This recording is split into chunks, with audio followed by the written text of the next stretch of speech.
Meteorologist Lindsay Riley is back with our weather impact forecast. And Linz, you said some bad things. I feel a little scarred by the thought of 116 or 117. I know. Yeah, I'm the bearer of bad news and the fact that it's landing right in time for the weekend, just like it did last week, too. So unfortunately, the timing when everyone wants to be outside and enjoying things, we're looking at some of the hottest days of the week. So this is another prolonged heat event for us where our morning lows are in the 90s, daytime highs are above 110. So we get no break from the heat. And on top of that, the last several days, our dew points have been in the 60s, which means it's muggy and it's hot on top of that. We're not going to see much improvement. 109, the current temperature. We did hit 111 today. Looking ahead to tomorrow, 5:39 is sunrise time. And once again, we are starting off in the 90s, 93 already at 6 a.m. And by 9 a.m. it's 98, which means by 10 a.m. we're already in triple-digit territory tomorrow. It's going to be a little bit warmer than today, but dew points might be a smidge lower as well, so maybe not quite as muggy. 113 in Phoenix, 115 in Gila Bend, and 103 in Kingman. Even Page reaches 100 degrees tomorrow. We will have a couple storms to contend with up in the high country. Those will begin to pop around 1 to 2 p.m.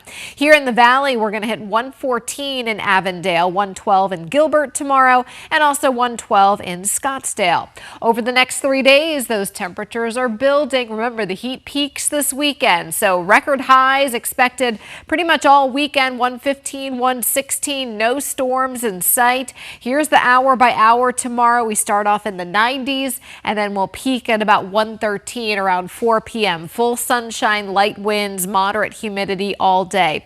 Up in Flagstaff, we're making our way into the low to mid 80s. Few afternoon clouds possible. The Rim Country, mid-90s by the mid-afternoon tomorrow, but by this weekend, we're closing in on 100 degrees in Payson. And then in Prescott, we're also dealing with several hours in the 90s tomorrow as well. Tough to beat the heat. Here's the records, though. Friday, Saturday, and Sunday, we're either beating, tying, or within 1 degree of a record here in Phoenix. So things are getting very, very hot. Up in the high country, even the Sedona area getting into triple-digit territory Friday and Saturday, and there you see the Rim at about 100 degrees. How about Lake Havasu hitting 120 this weekend? That's going to be one of the hotter spots in the state. And then here's Flagstaff peaking at 91 degrees on Saturday. We do have a couple storms on the radar. These are going to begin to die down, but they did provide for some flash flooding across northern Arizona. But the coverage is going to go down now that we're in the post-sunset hours very shortly. Flagstaff 7-day, a hot weekend, and then we turn stormier again next week with higher coverage. Here in the valley, we have 6 more weather impact alert days for the hot temperatures and record-setting heat this upcoming weekend.